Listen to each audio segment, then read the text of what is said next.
morning mga loves. Wala pa din akong boses. Pang-unang araw namin ngayon sa cruise. And day at the sea lang mga loves. So, 7:48 AM na. Kakain muna tayo. Yung asawa ko naliligo pa. So, bahala na mga loves. Pupulong na lang ako. Wala tayo masyadong gagawin ngayon. But anyway, pagtsagaan niyo na ako. And ito na nga mga loves ang aking OOTD. O, diba? Nakadress ang lola nyo at iyan ang aking jusawa na pinapashake ko ang kanyang puwet. Char! Kasi malit pa rin ako mga loves nung time na yan. We're gonna go eat breakfast. You know, away we go.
I'm so sad.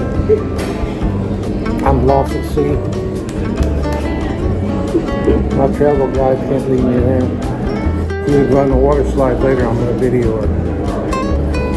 No? Sure? Joke though. She won't do it. Scaredy cat. Later she's going to ride the slipper ride around on the track of Road Ocean. Scaredy cat. That's it. And later she's going to win the jackpot. Oh, goodness. And we'll go to the ship store and she'll be looking at all the stuff she wants to buy. Let's go.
pagkatapos nga namin maglaro mga loves, ay dumiretso na kami dito, nag-shopping. Wow! Kala mo naman madaming pera. Nagtingin-tingin lang ako mga loves. Ano yan, may mga tinda sila na mga accessories, mga ganyan. Pero, hindi talaga ako mahilig sa mga accessories mga loves. Kaya kung mapapansin nyo, palaging iisa yung suot ko. Ewan ko, hindi ako nahilig sa mga accessories. May mga iba't ibang kwintas naman ako. Pero, tamad akong magpalit mga loves, as in.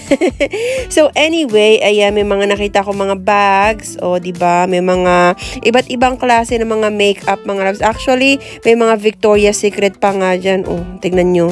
Kaya syempre, hindi ako bumili kasi syempre mas mura pag sa mall. Pag sa cruise ship mga loves, medyo pricey siya syempre. And ayan, marami rin ako mga perfume na nakita mga loves kagaya niyan. Yan yung Dior na meron ako before na niregalo sa akin ng jusawa ko. And ayan, may mga bags na may mga brand like anong tawag doon? Guess. Tapos, meron pa ako nakita dyan na Kate Spade. Tapos, nakita na ako mga loves dito sa, ayan mga loves, o diba, sobrang cute niya. Ayan. Kaya, nag-decide ako na kuhanin yan. Nilagay ko lang dyan, pero kinuha namin yan mga loves. Yan pa yung mga ibang souvenir from Carnival Cruise Line. Ang dami mga pwedeng bilhin dito mga loves. May mga bags pa din sila. Ayan, ang cute oh. Kaso, hindi ko rin siya binili. Nakita lang ako mga loves, pero hindi ko siya binili. Kasi alam niyo kung bakit mahal siya mga loves. Eh, nakita din ako dyan sa Carnival na sombrero nila. Pero, hindi ko rin siya binili kasi ang mahal nga niya mga loves. Hindi naman sa ano, nagkukuripot mga loves dahil natalo na yung pera ko sa casino. Char! O yun pa mga loves, oh, ang cute. Nasa ano yata yung mga nasa 30 plus or 20 plus, kaya hindi ko siya binili. Ito pa, mga lagayan ng mga inumin. Actually mga loves, meron akong addiction sa pa-collection ng mga mga loves, sa pagko-collect ng mga cup, ng mga mug, ng mga tumbler. Sobrang dami ko niyan dito sa bahay mga loves. Tapos, ang ending, iisa lang yung nagagamit ko. Tapos, ang ending yan mga loves, lagi ko siyang pinapadala sa Pilipinas. And yan, tignan nyo, sobrang cute ng Carnival Horizon. And ito, sabi ko sa asawa ko, ibilin mo naman ako niyan. Kaso, napag-decide ko mga loves na hindi na kasi mahirap siyang labhan. Siyempre, hindi mawawala ang ating mga magnets mga love. Tignan nyo. Ang dami nila mga magnet. Kaso, yung mga ibang magnet nila, yun yung mga lugar ng mga napuntahan na namin ang aking jusawa. Kaya, hindi na rin ako bumili ng kanilang ng magnet na may Cozumel. Kasi we've been to Cozumel multiple times. Kaya, ayan na lang ang aking binili mga loves, yung kanilang Carnival Horizon na magnet. So, yun yung pinaka litrato. Parang ng cruise ship mga loves. Eh, nagulat ako, may mga salamin din sila dito mga loves. Salamin. Kumanta. Merong branded na mga salamin mga loves. And ito yung sinasabi ko sa inyo. Meron sila sa mga bag. Like Kate Spade na sobrang cute. Ayan, ang ganda niya mga loves. Kaso syempre, mas magandang bumili sa outlet kasi mas mura. Alam niyo naman ang lola niyo mga loves. And ito na talaga mga loves. Yung pinakagusto ko. Sobrang daming mga perfume. Sobrang hilig ko sa perfume mga loves. Kaya every time na magbe-birthday ako, ang laging nireregalo sa akin ng asawa ko ay perfume. Di ko alam kung nababahuan ba sa akin o ano. And tignan nyo yan. Ayan yung niregalo sa akin ng jusawa ko. Di ko alam paano niya nalaman na hinawakan ko lang naman. Pero nung birthday ako, yan yung kanyang niregalo sa akin. Pero yung mga loves, yung Barbie na yan, sobrang nagustuhan ko yung kanyang amoy. Mabango siya. Pero dahil mabango, hindi ko siya binili kasi nga, walang pera. Char! And ayan na nga mga loves, kinuha ko na yan kasi nagustuhan ko at syempre binigay ko sa asawa ko para siya ang magbabayad. Pagkatapos yan mga loves, pumunta kami dito sa parang bilihan siya ng mga candy. At lumunok muna ang lola niyo mga loves. Ang hirap pala talaga mag-voice over. Ayan, so nagustuhan ko yan mga loves. Kaya nanguha ako ng malaking size. Ayan, oh. Tignan nyo. Ang cute niyan mga loves. Cruiser 2. Tapos sa gilid niya, may nakalagay na parang Carnival. Ayan, oh, diba? Tapos, hindi na ako bibili ng mga candy dahil nga wala pa ring boses ang lola nyo nung mga time na yarn. Na ilang araw akong walang malamig na tubig, walang mga loves, walang ice cream na pinipigilan ng lola nyo. Kasi nga, malat na malat ako mga loves and sobrang masakit pag nagsasalita ako. Nakitan din ako dito mga loves, kaso hindi siya plastic. So nag-worry ako baka mabasag siya, kaya hindi ko siya binili. Pinakita ko na lang sa inyo. And ayan, may mga candy na mga paganya, maganda sa mga bata, mga loves, at bawal yan sa atin dahil minamalit tayo. At ayan na nga mga loves, makikita nyo ang aking jusawa na lumabas na sa candy shop dahil siya ang pinagbayad ko dun sa t-shirt na nagustuhan ko. Fun! We're going to eat. At ayan mga loves, pagpunta namin ng Lido Deck, may marami mga tao kasi yun yung pool area mga loves. Alam niyo sa pool area, sobrang dyan talaga maraming tao kasi nagbababad talaga sila sa araw mga loves. Hindi kagaya natin mga Pinoy, ayaw natin ng araw. Ayaw nating jumitim. Ayan, so nanguha na naman kami ng pagkain dahil lunchtime. So merong rice mga loves, nanguha ako ng soup and walang kamatayang salad. Dahil yung salad nila ay paulit-ulit, ganun talaga mga loves.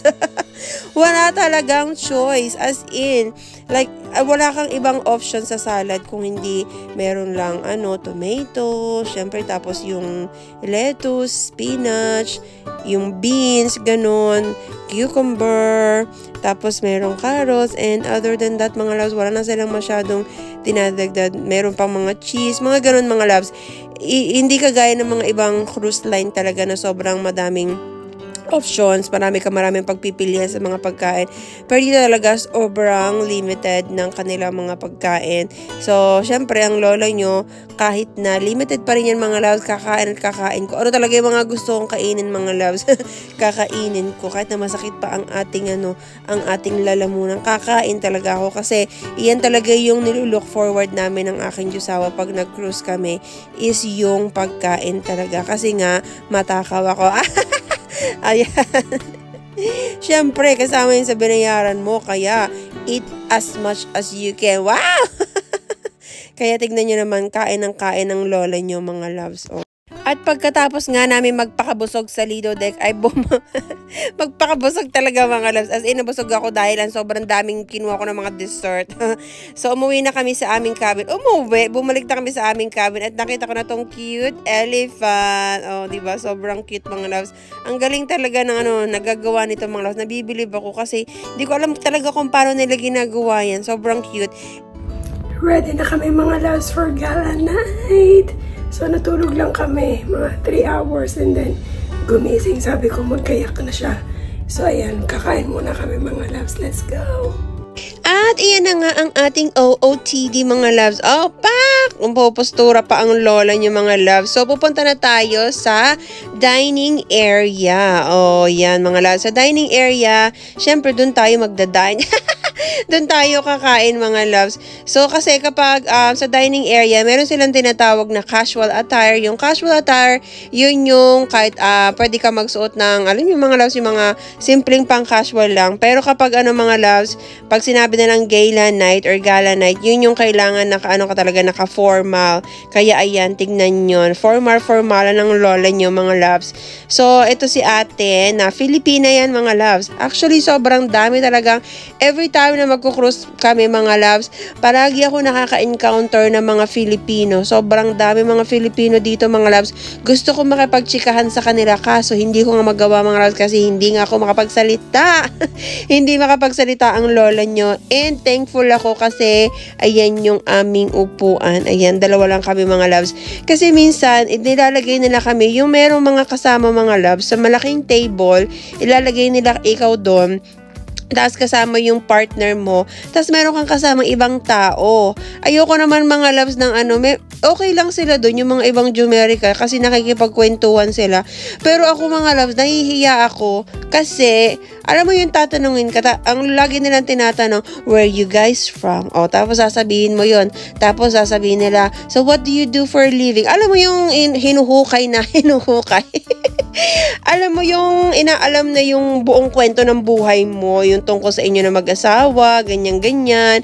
So kaya ayoko mga loves nang may kasama na may kadikit, na may kakwentuhan. Gusto ko, asawa ko lang yung kakwentuhan ko mga loves. Saka gusto ko na i-enjoy namin yung pagkain. Kasi ang hirap mga loves na makipagkwentuhan sa ibang tao na hindi mo naman kakilala.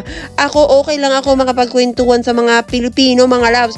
Pero sa mga taga-ibang lahi mga loves, nahihiya talaga ako makapagkwentuhan sa kanila kasi nahirapan ako magsalita ng English. Charot! Hindi mga loves, hindi lang talaga akong komportable na makipag-usap, lalo na pag hindi ko talaga kilala mga loves. Pero kapag Pinoy ang kausap ko mga loves, kahit hindi ko kakilala, ay ang ingay ko talaga. Alam mo yung, iba kasi yung pakiramdam mga loves kapag kapwa mo Pinoy yung kausap mo parang feeling mo komportable ka talaga as compare sa mga ibang lahi. Kaya ayun lang, na-share ko lang mga loves.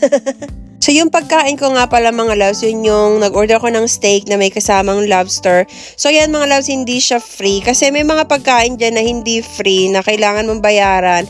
Pero, meron din naman libre mga loves. Yung sa pagkain ng asawa ko, yun yung kasama na libre yun mga loves kasi kasama rin sa binayaran namin. Pero yung pagkain ko, dahil nga may kasamang lobster, is binayaran niya ng aking jusawa. Sabi niya, sige, go ahead and get it. Kasi alam niya naman na mahilig ako mga loves sa seafood. Sobrang hilig ko talaga ng lobster, ng mga shrimp, ng mga ganyan mga loves. And after niya, nag-request ako ng tea para sa aking lalamunan.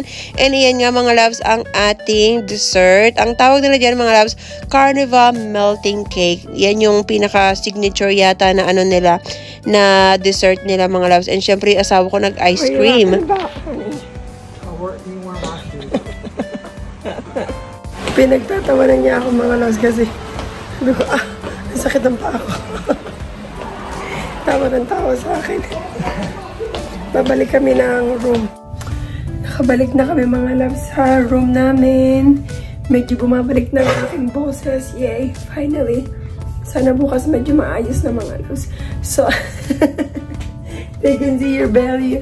Oh, I'm shy. Cover it. Bigla nagubad. So, yun lang mga loves for today's video. Thank you so much for watching. Bye!